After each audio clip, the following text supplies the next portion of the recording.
Hello everyone. Last video में हम pseudo force पे बात कर रहे थे कि स्यूडो फोर्स क्या होती है, कब अप्लाई होती है, कहाँ पे अप्लाई होती है, उसका मैग्नीट्यूड क्या है, डायरेक्शन क्या है, वो सब कुछ हमने देखा था। आज इस वीडियो लेक्चर में हम स्यूडो फोर्स के ऊपर प्रॉब्लम्स करेंगे, ठीक है। कुछ न्यूमेरिकल क्वेश्चंस करेंगे स्यूडो फोर्स पे, ठीक है। तो देखते हैं। पहला क्वेश्चन है, मान लीजिए, सिंपल से स्टार्ट करते हैं। मान लीजिए ये 5 kg का ब्लॉक है और ये रेस्ट पे रखा हुआ है और यहाँ पे इसके ऊपर फोर्स लग रही है, वो लग रही है मान लीजिए 10 न्यूटन फोर्स लग रही है। और इधर एक कार है, इस कार पे एक इंसान बैठ के जा रहा है और कार की जो वेलोसिटी है, इनिशियल वेलोसिटी, वो है 10 मीटर पर सेकेंड। और इधर इसकी एक्सेलरेशन है, एक्सेलरेशन मान लीजिए कितनी माने से 2 मीटर पर सेकेंड स्क्वायर है, ठीक है। तो आपको स्यूडो फोर्स लगा के फाइंड, तो क्वेश्चन है जो इसका वो है find pseudo force. Pseudo force, आपको स्यूडो फोर्स बतानी है। नेक्स्ट चीज़ है जो find acceleration, acceleration of 5 kg as seen from car. तो कार में बैठ के उसकी कितनी एक्सेलरेशन लगेगी, ये क्वेश्चन है सिंपल सा। तो मैं चाहता हूँ कि आप स्क्रीन पॉज कीजिए और इस क्वेश्चन को सॉल्व कीजिए, बहुत सिंपल है, ठीक है। और इस चीज़ में जो मैं आपको इस क्वेश्चन में मैं आपको बताना चाहता हूँ वो ये बताना चाहता हूँ कि आपको वेलोसिटी बिल्कुल नहीं देखनी। वेलोसिटी किसी भी डायरेक्शन में कोई फ़र्क नहीं पड़ता, ठीक है। आपको जस्ट देखनी है एक्सेलरेशन, ठीक है। तो अब इसका सोल्यूशन देखिए। ये जो 5 kg ब्लॉक है, 5 kg ब्लॉक, ठीक है, इस पे 10 न्यूटन इधर लग रहा है, F is equal to 10 newton, और इसकी एक्सेलरेशन किधर है, इस डायरेक्शन में। तो इस पे स्यूडो फोर्स लगेगी, जो इधर लगेगी वो होगी कितनी, mass of body into acceleration of frame, that is equal to 10 newton, ठीक है। तो जो स्यूडो फोर्स आ जाएगी FP, that will be 10 newton, ठीक है। और वो होगी किस डायरेक्शन में, आई कैप, ठीक है, पॉजिटिव एक्स एक्सिस में लगेगी। तो ये स्यूडो फोर्स आ गई मेरे पास। अब इसकी एक्सेलरेशन कितनी है फ्रेम की, acceleration is F net upon M।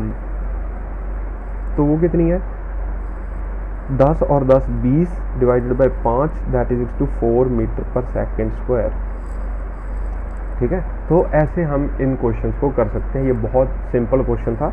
Next question देखिए। मान लीजिए कि एक इंसान ऐसे लिफ्ट में खड़ा है और लिफ्ट ऊपर जा रही है A metre per second square से। एक्सेलरेशन है जो इसकी वो है A metre per second square, ऐसे। और इस इंसान का जो मास है वो M है, ठीक है। तो हम इसको थोड़ा सा एनालाइज करते हैं from ground frame and from cheetah frame. Cheetah frame मतलब मैं लिफ्ट फ्रेम से देखूंगा, from ground frame, from ground frame. अगर मैं इसको ग्राउंड फ्रेम से देखूं तो क्या होगा, ये जो इंसान है ऐसे, इसका mg नीचे एक्ट कर रहा है, इसका n ऊपर की तरफ एक्ट कर रहा है, और ये एक्सेलरेशन A से ऊपर जा रहा है, ठीक है। तो यही हो रहा है। आप नॉन इनर्शियल मतलब इनर्शियल फ्रेम से देख रहे हो। ग्राउंड फ्रेम का मतलब है इनर्शियल फ्रेम, इनर्शियल फ्रेम। तो मैं इनर्शियल फ्रेम से पहले इसको एनालाइज करता हूँ। तो देखिए ये ऊपर जा रहा है, इसका मतलब जो फोर्स है, नेट फोर्स, वो ज़्यादा है, इसीलिए ऊपर जा रहा है। इसका मतलब n ऊपर की तरफ फोर्स लग रही है, minus mg is equal to mass into acceleration. तो n is equal to mg plus a, ठीक है। अब मैं दूसरी चीज़, ये मेरे पास नॉर्मल आ गया, ठीक है। दूसरी चीज़ है जो वो मैं नॉन इनर्शियल फ्रेम से सॉल्व करता हूँ उसको, ठीक है। नॉन इनर्शियल फ्रेम से इसको सॉल्व करते हैं। नॉन इनर्शियल फ्रेम, मैं इसको लिफ्ट फ्रेम बोलता हूँ, from lift frame, from lift frame. मतलब मैं लिफ्ट में खड़ा हो गया और लिफ्ट में खड़ा होकर इसको देख रहा हूँ। अगर मैं लिफ्ट में खड़ा हो जाऊँ और लिफ्ट ऊपर एक्सेलरेट कर रही है, इसका मतलब मैं नॉन इनर्शियल फ्रेम में चला गया। अब अगर मैं नॉन इनर्शियल फ्रेम में चला गया तो इसका एक तो mg एक्ट कर रहा है नीचे की तरफ, दूसरा इस पर स्यूडो फोर्स लगेगी FP। वो स्यूडो फोर्स कितनी होती है, that is mass of the body into acceleration of the frame, और ऊपर इसके n लग रहा है। अब देखिए अगर आप लिफ्ट में खड़े हो जाओगे तो ये तो पर्सन रेस्ट पे आ गया ना, जहाँ पे आप खड़े हो जाते हो वो चीज़ रेस्ट में आ जाती है। रेस्ट में आ गया तो इसका मतलब ऊपर और नीचे की फोर्सेस बराबर होनी चाहिए, वो बराबर होंगी तो n should be equal to mg plus F P. तो अगर मैं इसको n को लिखूं तो वो आ जाएगा m इंटू जी प्लस ए। तो ये मेरे पास नॉर्मल आ गया। तो देखिए चाहे आप इनर्शियल फ्रेम से सॉल्व कीजिए चाहे नॉन इनर्शियल फ्रेम से, नॉर्मल है जो वो चेंज नहीं होता। ठीक है, यही हमने पढ़ा था कि इंडिविजुअल फोर्स फ्रेम पे डिपेंड नहीं करती। तो ऐसे भी हम इसको एनालाइज कर सकते हैं। दूसरी चीज़ जो मैं आपको इम्पॉर्टेंट बताना चाहता हूँ वो ये बताना चाहता हूँ कि देखिए वैसे दुनिया में कोई भी फ्रेम इनर्शियल फ्रेम नहीं है, सारे के सारे फ्रेम नॉन इनर्शियल है। ठीक है, क्योंकि अगर आप अर्थ को देखोगे तो अर्थ भी एक घूम रही है गोल गोल गोल, इसका मतलब उसकी वेलोसिटी चेंज हो रही है डायरेक्शन वाइज। ठीक है, उसकी डायरेक्शन चेंज हो रही है वेलोसिटी की, इसका मतलब वेलोसिटी चेंज हो रही है, वेलोसिटी चेंज हो रही है इसका मतलब एक्सेलरेट कर रही है, एक्सेलरेट कर रही है, तो वो नॉन इनर्शियल फ्रेम है। But for our common calculation और अंडरस्टैंडिंग वी कैन से जो अर्थ है उसे हम नॉन इनर्शियल फ्रेम मान लेते हैं। ठीक है, तो जितना भी हम इनर्शियल फ्रेम देखेंगे वो अर्थ को मान लेंगे, अदरवाइज इनर्शियल कुछ भी नहीं है, सब कुछ चल रहा है, सब कुछ एक्सेलरेट कर रहा है, हर एक फ्रेम नॉन इनर्शियल है। ठीक है, बट हमारी सिंपल कैलकुलेशन के लिए हम अर्थ को इनर्शियल फ्रेम मान लेते हैं। ठीक है, आगे चलते हैं, हम एक दो क्वेश्चन और देखेंगे।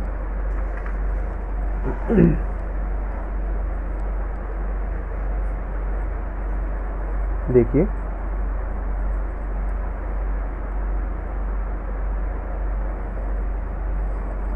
ऐसे लिफ्ट वाले क्वेश्चन ही कुछ और करेंगे। मान लीजिए कि ये इसके अंदर एक आदमी खड़ा है और इसका मास है 60 kg। ठीक है, और ये ऊपर जा रही है लिफ्ट 5 मीटर पर सेकंड से, और इसकी जो एक्सेलरेशन है वो है नीचे की तरफ, एक्सेलरेशन इज 2 मीटर पर सेकंड स्क्वायर। ठीक है, ऐसा है। तो आपको स्यूडो फोर्स और इसकी एक्सेलरेशन सब कुछ पता करना है। ठीक है, तो पहले हम नॉन इनर्शियल, चलो इसको नॉन इनर्शियल फ्रेम में ही सॉल्व करेंगे फ्रॉम लिफ्ट फ्रेम। ठीक है, लिफ्ट फ्रेम, अगर आप लिफ्ट में खड़े होगे तो लिफ्ट रेस्ट पे आ गई, तो इसको हम ऐसे सॉल्व कर लेंगे। इसका mg नीचे की तरफ एक्ट करेगा, mg is equal to 600 newton, और इस पे एक स्यूडो फोर्स लगेगा fp is equal to mass of the body into acceleration. Sorry, इधर नहीं लगेगी स्यूडो फोर्स लगती है opposite to the direction of acceleration. तो इस पे एक नॉर्मल रिएक्शन एक्ट करेगा, एक pseudo force fp is equal to mass of the body into acceleration of the frame. Acceleration of the frame is 2, that is equal to 120 newton. तो for the person in the lift, मान लीजिए आप चीता बन के इस lift में बैठ गए, तो ये लिफ्ट तो रेस्ट पे आ गई ना, इसका मतलब ये इंसान रेस्ट पे, इसका मतलब n जो नॉर्मल रिएक्शन है plus 120 must be equal to 600। This implies normal reaction जो आएगा इसका वो आ जाएगा 480 न्यूटन। ठीक है, तो इसका जो जी इफेक्टिव मतलब, जी इफेक्टिव का मतलब है इफेक्टिव एक्सेलरेशन।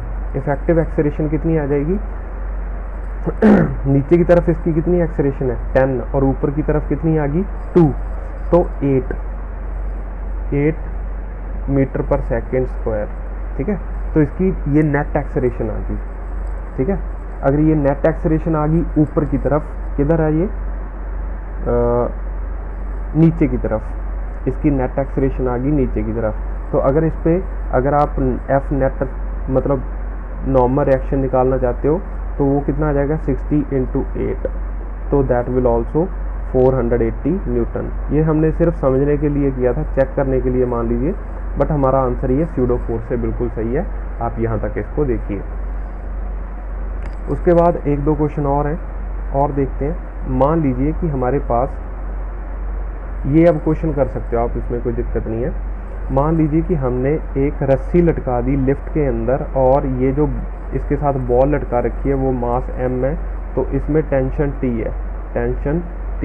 तो आपको T पता करना है जब ये लिफ्ट ऊपर जा रही है A0 से। ठीक है, A0 से, A0 लिख लेते हैं, A0। तो फ्रॉम लिफ्ट फ्रेम अगर मैं इसको लिफ्ट से देखूं तो ये जो मास m है उसका mg नीचे की तरफ एक्ट कर रहा है, और एक इस पे स्यूडो फोर्स fp एक्ट कर रही है, that is equal to mass of the body into acceleration of frame.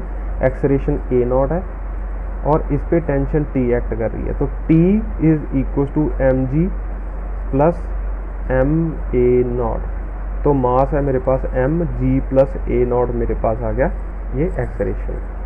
ठीक है, तो इसकी जी इफेक्टिव, ये मेरे पास टेंशन आ गया।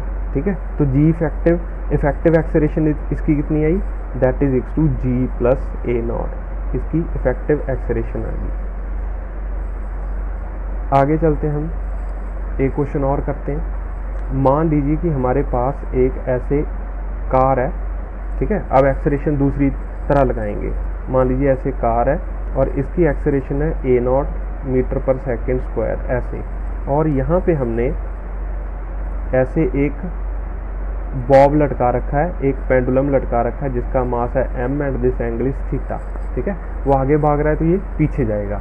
अगर ये पीछे जाएगा तो आपको टेंशन बतानी है, find tension in the string, find tension in a string. तो हम नॉन इनर्शियल फ्रेम में देखेंगे। ठीक है, तो इसको सॉल्व करते हैं। From non inertial frame, from car या non inertial frame, non inertial frame, non inertial frame, हम इसको नॉन इनर्शियल फ्रेम में देखते हैं। अच्छा, ये हमारे पास ऐसे ये मास m है और इधर इसकी टेंशन T आ गई। ठीक है, तो हम इसको रिजॉल्व कर लेंगे हॉरिजॉन्टल और वर्टिकल पोजीशंस में। ये एंगल है मेरे पास थीटा, तो ऊपर कितना आ जाएगा T cos थीटा, तो इधर मान लीजिए इसमें टेंशन T है तो इधर आ जाएगा T sin थीटा। अच्छा, इसका एक तो mg नीचे की तरफ एक्ट कर रहा है और जो इस पे स्यूडो फोर्स लगेगी वो किधर लगेगी, देखिए एक्सेलरेशन किधर है इसकी, इस डायरेक्शन में, तो स्यूडो फोर्स लगेगी इसकी इधर Fp, वो कितने होगा, मास of the body into acceleration of the frame, तो ये आ जाएगा। तो अगर मान लीजिए आप चीटा बन के यहाँ पे बैठ गए, ठीक है, तो आपके लिए तो सब कुछ रेस्ट पे आ गया। अगर रेस्ट पे आ गया तो इस पे नेट फोर्स क्या होनी चाहिए, जीरो। ठीक है, तो for equilibrium, for equilibrium T cos theta must be equal to mg, तभी तो ये इक्विलिब्रियम में रुका हुआ है, and T sin theta must be equal to ma naught. तो आपको T निकालना है टेंशन, तो squaring and adding T square cos square theta plus T square sin square theta must be equal to mg whole square plus ma naught whole square. ठीक है, तो यहाँ से T स्क्वायर कॉमन ले लिया, cos square theta plus sin square theta 1 आ गया, तो आ गया mg whole square plus ma naught whole square. तो T is equal to under root mg square plus ma naught whole square, that will give me m under root g square plus a naught square. तो ये मेरे पास tension T आ गई। ठीक है, तो आप ऐसे इसको निकाल सकते हो टेंशन को। होप आपको समझ आया होगा। ठीक है, तो आगे हम एक क्वेश्चन और करते हैं। ठीक है, ये एक अलग वैरायटी का क्वेश्चन है, हम वैरायटी ऑफ क्वेश्चंस करेंगे। ठीक है, ये एक अलग वैरायटी का क्वेश्चन है। मान लीजिए कि हमारे पास एक लिफ्ट है ऐसे, और लिफ्ट ऊपर जा रही है मान लीजिए 5 मीटर पर सेकेंड स्क्वायर से।